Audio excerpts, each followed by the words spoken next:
ஆமென். எசேக்கியேல் தீர்க்க தரிசன புஸ்தகம் 36ஆம் அதிகாரம் 37ஆம் வசனம். கர்த்தராகிய ஆண்டவர் சொல்லுகிறது என்னவென்றால், இஸ்ரவேல் வம்சத்தாருக்காக நான் இதை அனுக்கிரகம் செய்யும்படி அவர்கள் என்னிடத்தில் விண்ணப்பம் பண்ண வேண்டும். மந்தை பெருகுகிறது போல் அவர்களில் மனிதரை பெருக பண்ணுவேன். ஹல்லேலூயா. சபை வளரணும், ஆத்துமாக்களின் எண்ணிக்கை பெருகணும், புதிதாக சபைக்கு ஜனங்கள் என்ன செய்யணும், வரணும் அப்படிங்கிற ஆசை எல்லா ஊழியர்களுக்கும் இருக்குது, எல்லா விசுவாசிகளுக்கும் இருக்குது, எனக்கும் இருக்குது, உங்களுக்கும் இருக்குது. ஆமென். அப்போ இந்த சபை வளர்ச்சி, ஆத்துமாக்களின் பெருக்கத்தை விரும்புகிற நாம் முதலாவது செய்ய வேண்டியது என்னன்னா ஜெபம். அந்த ஜெபத்தை ஒரு விண்ணப்பமாக பண்ணணுமா. ஆண்டவர் எப்படி சொல்றாரு, ஒரு ரெக்வெஸ்ட் பண்ணி, ஆண்டவரே எங்களுக்கு ஆத்துமாக்களை தாரும் அப்படின்னு சொல்லி ஆண்டவர்கிட்ட அதை அனுக்கிரகம் பண்ணுகிற தேவனிடத்தில் நம்ம விண்ணப்பம் பண்ணணும். அப்போ ஆண்டவர் சொல்றாரு, மந்தை பெருகுகிறது போல நான் மனிதர்கள் என்ன செய்வேன், பெருக பண்ணுவேன். அப்போ எப்படி ஒரு மிருக ஜீவன்களிலே அது பெருகுகிறதோ எண்ணிக்கையில், அது பழகுகிறதோ எண்ணிக்கையில், அதை போல சபை வளர்ச்சியை, ஆத்துமாக்களின் எண்ணிக்கையை நான் மல்டிப்ளை பண்ணுவேன் அப்படின்றார், நான் பெருக பண்ணுவேன் அப்படின்றார். அப்போ தேவனுடைய பிள்ளைகள் நீங்கள் நல்லா புரிஞ்சுக்கோங்க, உங்களுக்காக நல்லா ஜெபம் பண்ணுங்க. உங்கள் குடும்பத்துக்காக, பிள்ளைகளுக்காக, நீங்கள் செய்கிற வேலை, தொழில், வியாபாரம் எல்லாம் ஆசீர்வாதமாக இருக்க நல்லா ஜெபம் பண்ணுங்க, அது தப்பே இல்லை. அதே நேரத்தில் நீங்கள் அங்கம் வகிக்கிற சபை வளர்ச்சிக்காக நீங்கள் விண்ணப்பம் பண்ணணும். அதை விண்ணப்பம் பண்ணும்போது உங்கள் மனசில் எப்படி இருக்கும்னா, இதை கர்த்தர் அனுக்கிரகம் பண்ணுவேன்னு சொல்லியிருக்கிறாரு. கண்டிப்பாக இந்த சபை வளர்ச்சிக்காக நான் செய்யும் ஜெபத்தை கர்த்தர் கேட்பார். என் சபை வளரணும்னு சொல்லி நான் வாஞ்சியோடும் நான் விசுவாசத்தோடும் ஜெபிக்கும் போது கர்த்தர் எங்கள் சபை என்ன செய்வார், பெருக பண்ணுவார் அப்படிங்கிற ஒரு எதிர்பார்ப்போடு நீங்கள் என்ன செய்யணும், விண்ணப்பம் பண்ணணும்.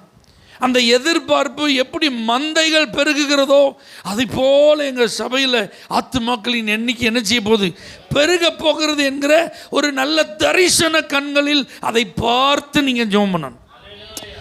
எங்கள் சபைலாம் எங்கே வளரப்போகுது, எங்கள் ஊரில் இருந்தெல்லாம் யார் ரட்சிக்கப்பட்டு வரப்போகிறா, எங்கள் சமுதாயத்தில் இருந்தெல்லாம் ஒருத்தர் ரட்சிக்கப்பட்டு வந்துட்டான்னா ஏ அப்பா அப்படின்னு நம்ம நினைக்கக்கூடாது, நினைக்கவே கூடாது. நான் முழங்கால் படியிட்டு இந்த அனுக்கிரகம் பண்ணுகிற தேவனிடத்தில் விண்ணப்பித்தால் கர்த்தர் ஜெபத்தை கேட்டு எங்கள் சபை என்ன செய்வார், பெருக பண்ணுவார். நிச்சயம் ஆத்துமாக்கள் புதிதாக எங்கள் சபைக்கு என்ன செய்வாங்க, வருவாங்க. அப்போ இந்த ஜெபத்தை நீங்கள் எதை மையமாய் கொண்டு ஜெபிக்கணும் அப்படின்னா, சங்கீதங்களின் புஸ்தகம் 2வது சங்கீதம், அதை நீங்கள் வாசித்தீர்களானால் அது ஒரு தீர்க்க தரிசனமான மேசியாவை குறித்த சங்கீதம். அதில் எழுதப்பட்டிருக்கிற அந்த வசனத்தில் 8ஆம் வசனம், என்னை கேளும் அப்பொழுது ஜாதிகளை உமக்கு சுதந்திரமாகவும் பூமியின் எல்லைகளை உமக்கு சொந்தமாகவும் கொடுப்பேன். இது தேவன் இயேசுவுக்கு கொடுத்த வாக்கு தத்துவம். இயேசப்பா இந்த முழு மனுக்குலமும் ரட்சிக்கப்படுவதற்கு தான் இந்த பூமிக்கு வந்தாங்க, தன்னுடைய இரத்தத்தை சிந்தினாங்க, தன்னுடைய ஜீவனை கொடுத்தாங்க. அல்லேலூயா. அவர் மரித்து அடக்கம் பண்ணப்பட்டு 3ஆம் நாள் உயிர் தெழுந்து அவர் பரலோகத்துக்கு போயிட்டார். சீக்கிரமாக அவர் என்ன செய்ய போகிறார், வரப்போகிறார். போகிறதுக்கு முன்னாடி அவர் சொன்னார், நீங்கள் உலகம் எங்கும் புறப்பட்டு போய் சகல ஜாதிகளுக்கு என்ன செய்யணும், சுவிசேஷத்தை சொல்லி அவங்களெல்லாம் சீஷராக்கணும். நான் உங்களுக்கு உபதேசித்த எல்லாவற்றையும் அவர்கள் கை கொள்ளும்படிக்கு அவங்களுக்கு என்ன செய்ய, நீங்கள் போதிக்கணும். பிதா குமாரன் பரிசுத்தாவின் நாமத்தில் அவங்களுக்கு ஞான ஸ்நானம் கொடுக்கணும். இப்போ நாம் ஒரு லோக்காலிட்டியில் இருக்கோம், நம்ம ஒரு குறிப்பிட்ட பகுதியில் இருக்கோம். இப்போ என்னை கேளும் அப்பொழுது ஜாதிகளை சுதந்திரமாக தருவேன், பூமியின் எல்லைகளை சொந்தமாக தருவேன் அப்படின்னு ஆண்டவர் சொல்லியிருக்கிறார். அப்போ நமக்குன்னு ஒரு தரிசன பூமி இருக்குது.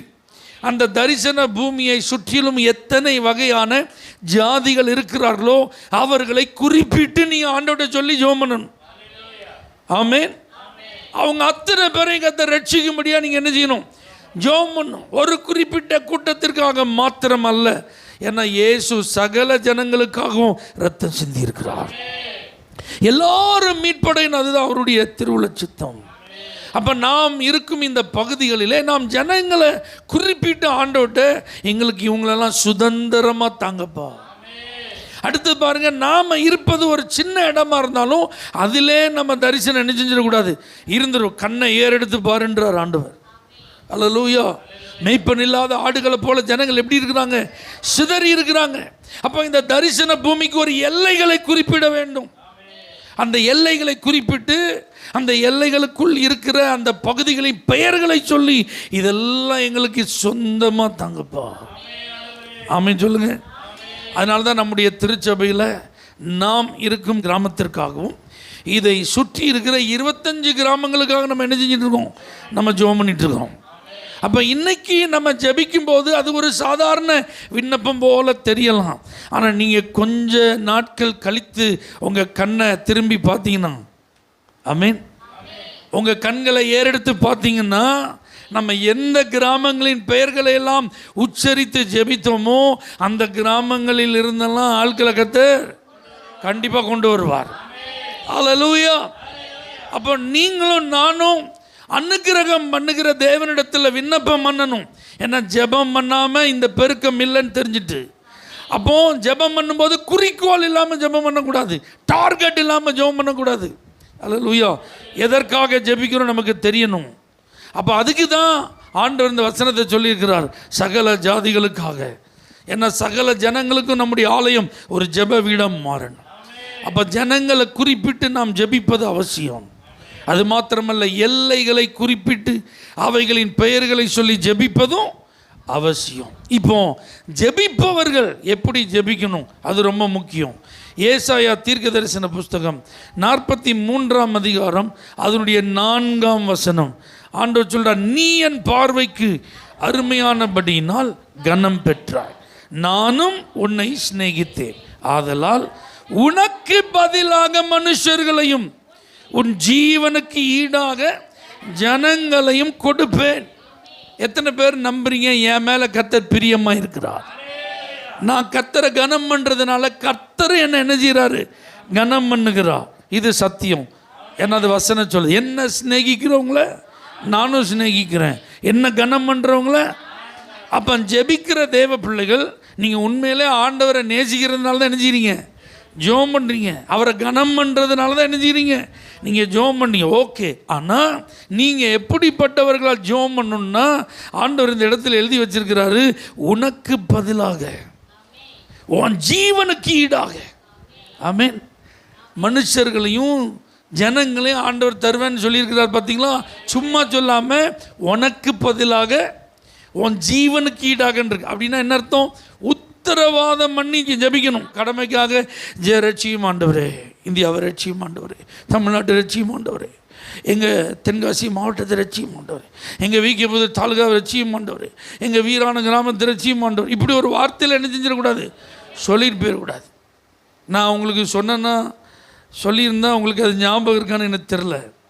எங்கள் போதகருடைய குடும்பத்தில் ஒரு நாள் ஜெபம், குடும்ப ஜெபம். அன்றைக்கி நாங்களும் ஒரு வேலையாக அங்கே இருந்ததுனால எங்கள் பாஸ்டர் எங்களையும் கூப்பிட்டு குறைச்சிட்டார்.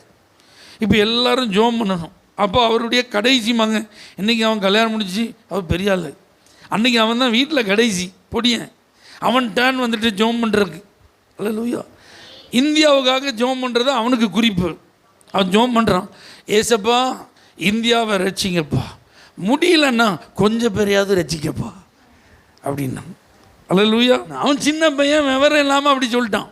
அவனுக்கு தெரியாது, அவனுக்கு தெரிஞ்சது அதான். நம்ம அப்படி ஜெபம் பண்ணலாமா? எல்லையை குறிப்பிட்டு ஜெபம் பண்ணுறோம், ஜனங்களை குறிப்பிட்டு ஜெபம் பண்ணுறோம். கொஞ்சமாக தாங்க ஆண்டவரே, முடிஞ்சால் ரட்சித்து கொண்டு வாங்க ஆண்டவரே, அப்படி ஜெபம் பண்ணலாமா? அதுக்கு தான் உனக்கு பதிலாக உன் ஜீவனுக்கு ஈடா. அல்லேலூயா.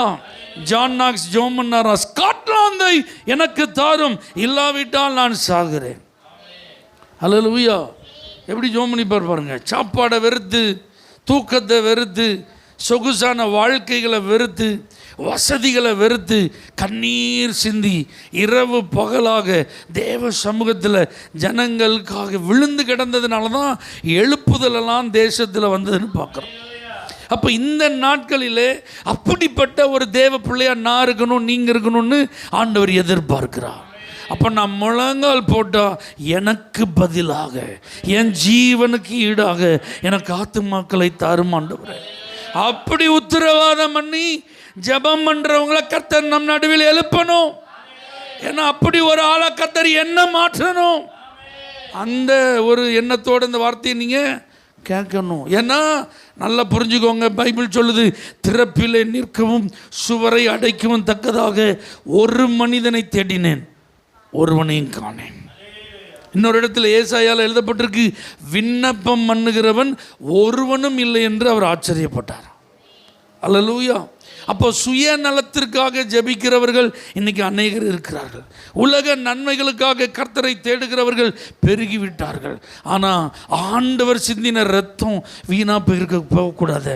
ஆண்டவர் இந்த பூமிக்கு வந்து மனுக்குலத்தை மீட்பதற்காக அவர் செஞ்ச தியாகம் வீணா போயிடக்கூடாதுன்னு சொல்லி அதை ஒரு பாரமாக எடுத்துக்கொண்டு அழிந்து கொண்டிருக்கிற ஆத்மாவுக்காக உத்தரவாதம் பண்ணி ஜெபிக்கிற ஒரு நபரா நான் அவருக்கு முன்பாக நின்றால் அது எவ்வளவு நலமா இருக்கும். ஹல்லேலூயா. அப்ப நம்ம சபையில் கர்த்தர் அப்படிப்பட்ட ஒரு ஆளா கர்த்தர் என்ன மாற்றணும். எத்தனை பேர் உங்களை அர்ப்பணிக்கிறீங்க? அவர் நமக்கு ஆத்துமாக்களை அனுக்கிரகம் பண்ண ஆயத்தமா இருக்கிறார். நீங்க விண்ணப்பம் பண்ண ஆயத்தமா? குறிக்கோளோடு ஜெபிக்க ஆயத்தமா? உத்தரவாதம் பண்ணி ஜெபிக்க ஆயத்தமா? இதை நாம் ஒழுங்காக செஞ்சிட்டோம்னா நம்முடைய சபையில் அபரிமிதமான வளர்ச்சியை பார்க்கலாம். ஒரு திரள் கூட்ட ஜனத்தை இந்த இடத்திலே கர்த்தர் கொண்டு வந்து சேர்ப்பார். அர்ப்பணிப்போம், ஜெபத்திற்கு அர்ப்பணிப்போம். நிச்சயமாய் ஆத்தும அறுவடையை காண்போம். கண்களை மூடி நாம் ஜெபம் பண்ணுவோம். கிருபை நிறைந்த ஆண்டவரே, ஜெபிப்பதில் எங்களுக்கு இன்றைக்கு கற்றுக் கொடுத்த இந்த காரியங்களை நடைமுறைப்படுத்தி ஜெபித்து ஏராளமான ஆத்துமாக்களை எங்கள் சபையில் நீங்கள் சேர்க்கிறத பார்த்து உங்களை துதிக்க விரும்புகிறோம். இந்த விண்ணப்ப ஜெபத்திற்கு எங்களை அர்ப்பணிக்கிறோம். இயேசுவின் நாமத்தில் பிதாவே, ஆமென். For prayer contact, Pastor J. Kumar, El Shaddai Ministries, 9500252586, Surandai.